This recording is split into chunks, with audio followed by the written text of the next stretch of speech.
Assalamualaikum. Perkenalkan nama kakak kalian, kakak mengajar bahasa Indonesia. Nah, pada kesempatan kali ini kakak akan membahas ujian nasional SMP persiapan 3 bahasa Indonesia bagian menyunting kata, kalimat, dan paragraf. Ya, di persiapan 3 tersebut ada di halaman 86 sampai 87. Kakak akan membahas nomor 35 sampai nomor 42. Oke, berikut pembahasannya. Oke, kita mulai. Untuk nomor 35, baca dulu pertanyaannya ya. Jadi pertanyaannya adalah penulisan kata yang salah pada kalimat tersebut adalah, kata yang salah. Berarti masing-masing kita harus mencari penulisan kata yang salah. Bisa dari imbuhannya, bisa dari baku atau tidak, seperti itu. Kepala Desa Tumbuh Mulia menghimbau agar masyarakat tetap mengaktifkan ronda malam. Nah, di sini ada kata menghimbau. Apakah menghimbau tersebut benar? Nah, jawabannya adalah salah.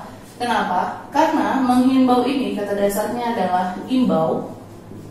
Sehingga ketika dia diberikan imbuhan meng, berarti yang betul adalah mengimbau. Seperti itu. Nah, kalau masyarakat tidak ada kesalahan, mengaktifkan tidak ada kesalahan, ronda pun tidak ada kesalahan. Jadi untuk nomor 35 jawabannya adalah A. Bentar. Lanjut, nomor 36.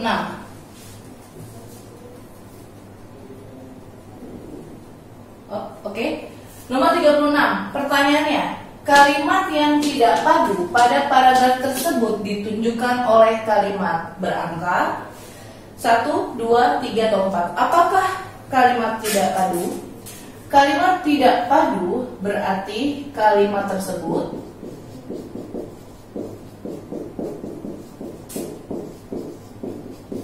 tidak sesuai dengan gagasan utama.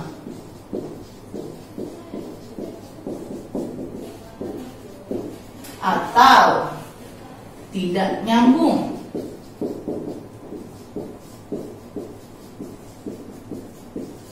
Nanti ada juga nih, selain pertanyaan tidak padu, ada juga pertanyaan bernada sumbang. Maknanya sama ya. Oke. Nah, jika pertanyaan seperti ini, maka kita harus baca dulu seluruhannya. Kalimat pertama, Dusun Bulak PP, Desa Banyu Biru, Kecamatan Widodaren, Kabupaten Ngawi, mulai dikenal banyak orang sebagai Kampung Kerbau. Nah, dari kalimat ini, kita lihat kalimat 2 ada kata julukan tersebut. Dari kata tersebut berarti kalimat 2 menjelaskan kalimat pertama. Kalimat pertama berarti itu adalah kalimat utama. Kalimat utama intinya adalah Dusun Bulak PP mulai dikenal banyak orang. Itu intinya, karena ini subjek, ini adalah predikat. Lalu di kalimat 2 ada kata julukan tersebut. Julukan apa? Julukan Kampung Kerbau. Berarti kalimat 2 dia masih masih nyambung dengan kalimat pertama. Julukan tersebut telah tersemat lama pada desa ini karena mayoritas warganya adalah pemelihara kerbau. Masih nyambung ya. Kalimat 3, setidaknya ada 100 lebih warga desa yang melihara. 100 lebih warga desa yang melihara ternak ini, kerbau. Lalu mulai banyak orang dikenal sebagai Kampung Kerbau. Kenapa? Karena julukannya warga memelihara 100 lebih kerbau gitu ya. Jadi ini kalimat 3 masih nyambung. Kalimat 4, kerbau memang mudah ditemui di wilayah Jawa Timur. Nah, ini tiba-tiba dia membicarakan tentang Jawa Timur. Sedangkan di sini, walaupun misalnya ya, ini adalah letaknya di Jawa Timur, tapi tidak berhubungan dengan kalimat keempat ini, gitu. Karena tiba-tiba kalimat 4 membahas tentang Jawa Timur. Sedangkan kalau di sini dia lebih ke Dusun Bulak PP-nya, bukan Jawa Timur secara keseluruhan. Nah, dari pernyataan seperti ini berarti untuk menjawab kalimat nomor 36 yang tidak padu adalah yang D, kalimat keempat, gitu.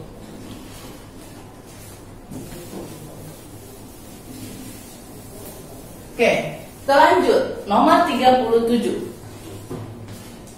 Kata berimbuhan yang tepat untuk melengkapi kalimat perumpang tersebut adalah: perkembangan teknologi yang begitu pesat tanpa memperhatikan keseimbangan alam, titik-titik buruk pada kelestarian keanekaragaman hayati. Nah, sekarang kita masukin aja ke sini ya, semuanya. Perkembangan teknologi yang begitu pesat tanpa memperhatikan keseimbangan alam berkembang buruk gitu ya. Nah, itu masih aneh, berarti kalimat yang kata A salah. B. Berdampak. Perkembangan teknologi yang begitu pesat tanpa memperhatikan keseimbangan alam berdampak buruk pada kelestarian keanekaragaman hayati. Nyambung. Berarti kalimat B bisa jadi ya. Tapi jangan langsung jawab B, karena bisa jadi nanti C sama D ada jawaban yang lebih tepat. Nah, yang C, perkembangan teknologi yang begitu pesat tanpa memperhatikan keseimbangan alam berpotensi buruk. Nah, biasanya kalau buruk ini negasi, potensi itu lebih ke positif, maka tidak tepat. Lalu yang D, berakhir. Perkembangan teknologi yang begitu pesat tanpa memperhatikan keseimbangan alam berakhir buruk pada salah. Ya, ini bisa jadi, sebenarnya bisa jadi. Tapi kalau kita pertimbangkan antara berdampak dan berakhir, itu jauh lebih benar yang B, berdampak. Oke, lanjut. Untuk nomor 38, pertanyaannya adalah konjungsi yang tepat untuk melengkapi kalimat tersebut. Kalau ditanya konjungsi, berarti itu adalah kata hubung.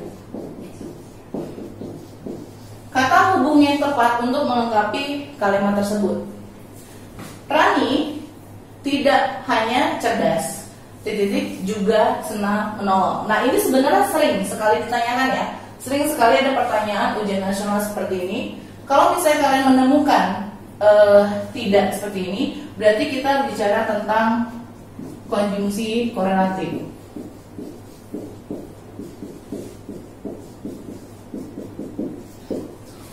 Ya, konjungsi korelatif itu apa sih? Konjungsi korelatif itu adalah kata hubung yang menghubungkan dua unsur yang setara.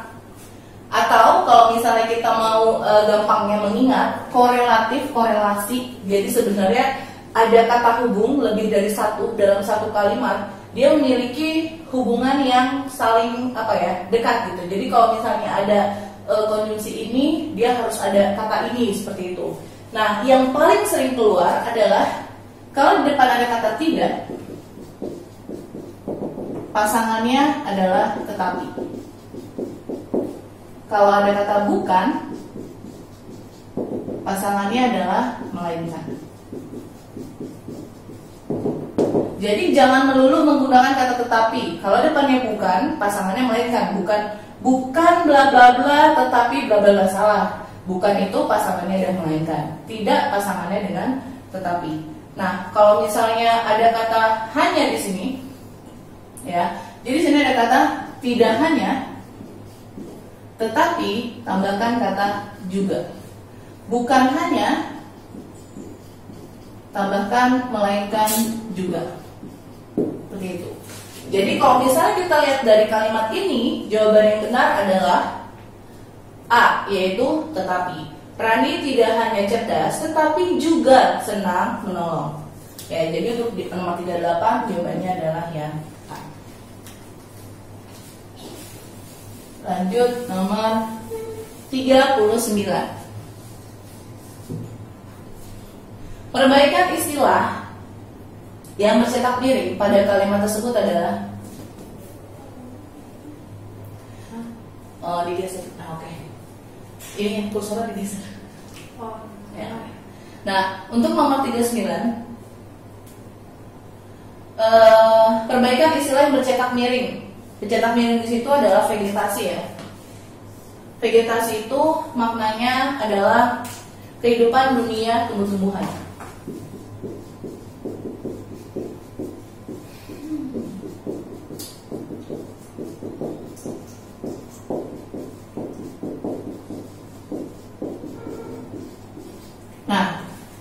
Air berpengaruh terhadap vegetasi yang dibutuhkan untuk kelangsungan hidup organisme, seperti pertumbuhan bagi tumbuhan, air minum, dan sarana hidup bagi manusia dan hewan.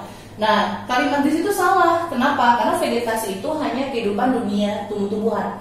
Sedangkan seperti contohnya dia ada tumbuhan, lalu manusia dan hewan, berarti vegetasi harus kita ubah menjadi apa? Kita lihat dulu yang A, ekosistem. Ekosistem adalah keanekaragaman.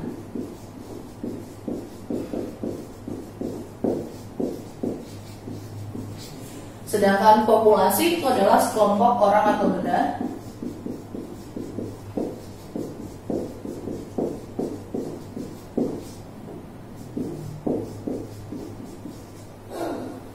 Orangnya ya, berarti ya, bukan sebuah tempat ya.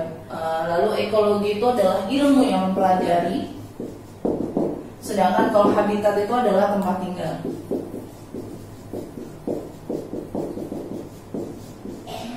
Kalau dilihat dari konteks kalimatnya, N berpengaruh terhadap, lebih tepat adalah A, ekosistem, yang dibutuhkan untuk kelangsungan hidup organisme seperti pertumbuhan bagi tumbuhan, air minum dan sarana hidup bagi manusia dan hewan, serta pelarut dan pelapuk bagi unsur abiotik. Gitu. Oke, jadi 39A, lanjut nomor 40.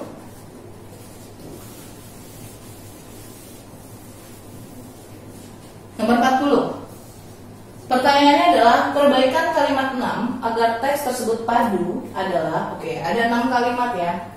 Padu, tadi sudah kakak bilang, kalau dia bilang padu atau tidak padu berarti berhubungan sama gagasan utama. Apakah sesuai dengan ide pokoknya? Apakah sesuai dengan gagasan utamanya atau tidak? Nah, gagasan utama seringkali kakak bilang, dapatnya di mana sih gagasan utama atau ide pokok? Ya, dapatnya adalah dari kalimat utama. Cara gampangnya, kalimat utama itu kalau nggak awal di akhir kan, gitu. Tapi masalahnya dia bilang kalimat 6 itu tidak padu. Berarti kan nggak nyambung tuh. Nah, supaya nyambung gimana? Jadi nggak mungkin dong kalimat 6 adalah kalimat utama. Jadi kalimat utamanya itu adalah kalimat 1. Ciri-ciri serangga adalah memiliki tubuh yang terbagi atas 3 bagian, typo itu ya. Nah, 3 bagian apa saja sih? Pasti kan dijelasin ya ke kalimat selanjutnya. Kalimat 2, bagian depan. Oke, jadi 3 bagiannya itu adalah bagian depan terdiri atas kepala dengan mata dan sungut. Nyambung ya. Yang 3, bagian tengah terdiri atas dada, kaki dan sayap yang melekat pada dada. Masih nyambung. 4, bagian belakang terdiri atas perut. Oke, masih nyambung bagian belakang. Lalu yang kelima, alat pernafasan serangga. Oke, di sini ada kata serangga ya. Di sini ada kata serangga berupa trachea. Oke, ini masih menjelaskan tentang ciri-ciri serangga. Nah, berarti kalimat 6 kita juga harus mencari ciri-ciri dari serangga, ya kan? Kita lihat yang A. Selain itu, sistem peredaran darahnya terbuka. Oke, jawabannya bisa. Terus yang B, lalu kaki berubah bentuk, agak serem ya kalau kaki bisa berubah bentuk kan. Jadi yang B salah. Yang C, ternyata perutnya, aduh kata ternyata ini tidak tepat, berarti yang C salah. Yang D, belalang betina, kalau dia menjelaskan belalang betina, harusnya kalimat sebelumnya atau kalimat selanjutnya juga membicarakan tentang belalang betina kan. Tapi karena kalimat kelima tidak membicarakan belalang jantan, maksudnya untuk kalimat 5 atau kalimat selanjutnya harusnya menjelaskan belalang jantan, tapi kan tidak dijelaskan, berarti yang D tidak tepat. Nah, sehingga jawaban yang tepat untuk nomor 40 adalah yang A, memperbaiki kalimat 6 supaya padu dengan gagasan utamanya. Oke, lanjut nomor 41. Kalimat tersebut tidak efektif karena, nah masih ingat nggak nih? Tidak efektif. Kalimat tidak efektif. Berarti kita harus tahu ciri-ciri dari kalimat efektif itu apa sih, gitu ya. Nah, syarat untuk menjadi kalimat efektif adalah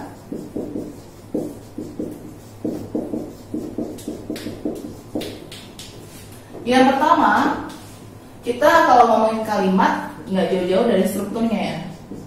Strukturnya harus ada subjek dan predikat, harus jelas. 2, logis. Apa itu logis? Logis adalah masuk akal. Yang ketiga, tidak ambigu. Ambigu itu adalah bermakna ganda. Maksudnya tidak ambigu adalah berarti kalimat tersebut tidak boleh memiliki makna lebih dari satu. Jadi mau ada 100 orang atau 1000 orang yang baca, ya maknanya cuma satu gitu. Yang keempat, tidak mubazir.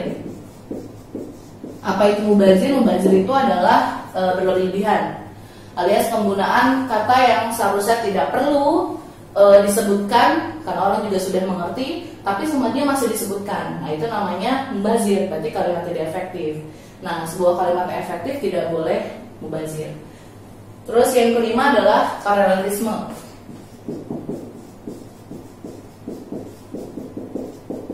Paralelisme ini berkaitan dengan klausa yang klausa yang setara ya. Jadi biasanya sih berhubungan sama penggunaan imbuhan nih. Jadi kalau misalnya saya bermain dan belajar misalnya. Jadi kalau misalnya di sini ber, lalu di sini juga ber, nah itu sudah tepat. Tapi kalau misalnya saya memainkan lalu belajar, nah itu salah. Karena yang satu imbuhannya me, yang satu lagi imbuhannya ber gitu. Jadi yang betul adalah bermain dan belajar, harus seperti itu. Itu yang disebut dengan paralelisme. Nah, dari kelima syarat tersebut ya, kita bisa lihat tuh apakah kalimat tersebut efektif atau tidak. Kalau dia pertanyaan seperti ini berarti kan tidak efektif kan. Nah, kita disuruh mencari alasannya. Karena apa sih kalimat tersebut tidak efektif? Oke, kita lihat. Liburan ke Lombok, kalau di sini kapital tidak ada hubungannya sama kalimat efektif ya. Jadi kapital, ejaan ataupun tanda baca tidak ada hubungannya sama kalimat efektif. Liburan ke Lombok memberikan kesan yang sangat mendalam karena di sana banyak tempat wisata yang amat sangat menarik. Dari situ sudah jelas bahwa di sini ada penggunaan kata yang bersinonim, yaitu amat dan sangat. Gunakan satu saja. Nah, berarti alasannya itu adalah yang nomor 4 ya, yaitu dia menggunakan kata yang mubazir alias yang berlebihan. Jadi jawabannya adalah yang D. Kata kalimat tersebut tidak efektif karena penggunaan kata yang berlebih alias amat dan sangat. Lanjut, nomor 42. Oke. 42. Atas perhatiannya saya ucapkan terima kasih. Penggunaan kata gantinya pada kata perhatiannya tidak tepat. Nya tidak tepat. Karena apa sih? Oke, biasanya ini digunakan untuk surat ya. Kita nulis surat. Nah, ini berkaitan sama sudut pandang.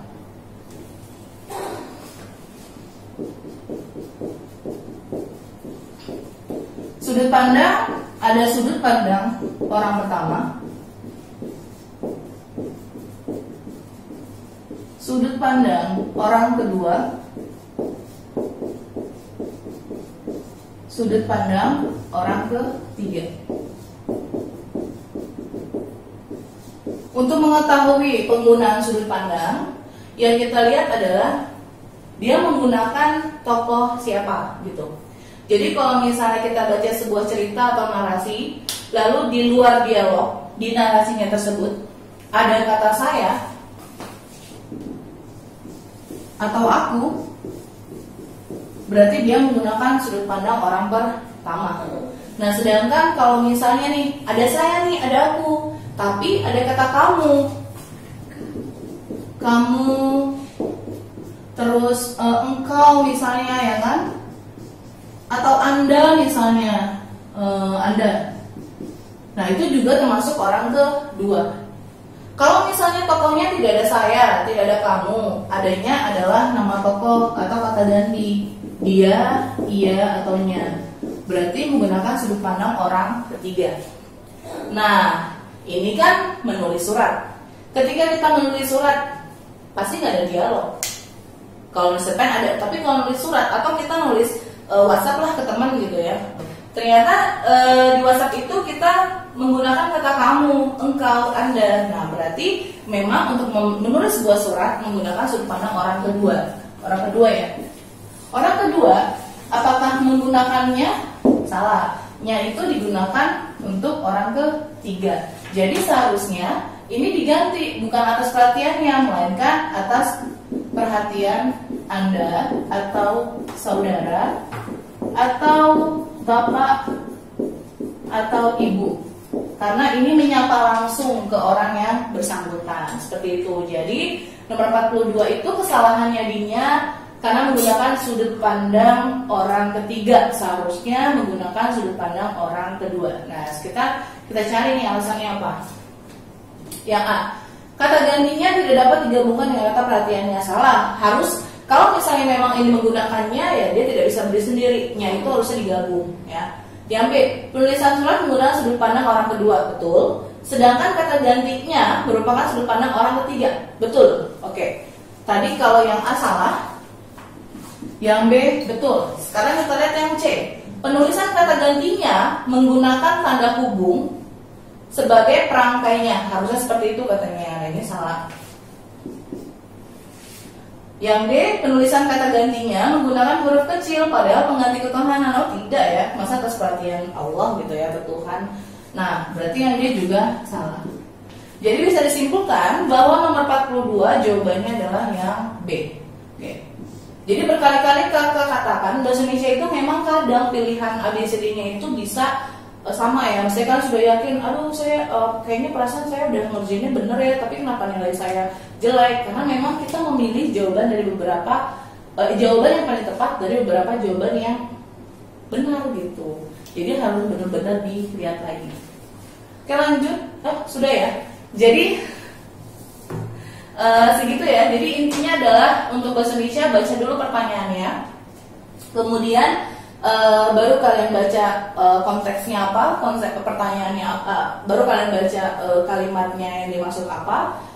Terus jangan langsung berhenti ketika kalian sudah menemukan jawaban di B misalnya, lalu kalian melihat di B itu sudah pasti benar, kalian langsung tanpa membaca C sama D, kalian sudah memilih jawaban B itu salah. Jadi pastikan A, B, C, D itu sudah kalian baca dan sudah kalian bandingkan mana jawaban yang paling tepat. Oke. Sekian pembahasan yang telah kakak sampaikan. Mohon maaf kalau ada kesalahan kata. Terima kasih karena sudah perhatikan. Wassalamualaikum warahmatullahi wabarakatuh.